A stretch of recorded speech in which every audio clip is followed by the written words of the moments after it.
খবরদার কেউ ভিডিওটি উপরে ধাক্কা দিবেন না, দেখবেন আপনার কপাল খুলে যাবে। আজকে পড়া লাগবে না, শুধু আপনি শুনবেন, কারণ আমি সৈশুদ্ধ করে সূরা ইখলাস 3 বার পাঠ করব, আর আপনি শুনলেই আপনার আমলনামায় 1 খতম কোরআনের সওয়াব উঠে যাবে।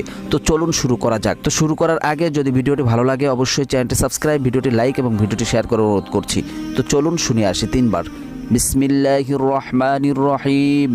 قل هو الله أحد الله الصمد لم يلد ولم يولد ولم يكن له كفوا أحد بسم الله الرحمن الرحيم قل هو الله أحد الله الصمد لم يلد ولم يولد ولم يكن له كفوا أحد بسم الله الرحمن الرحيم قل هو الله أحد الله الصمد لم يلد ولم يولد ولم يكن له কুফুয়ান আহাদ। যারা শুনেছেন তাদের আমলনামায় 1 খতম কোরআনের সওয়াব উঠে গিয়েছে।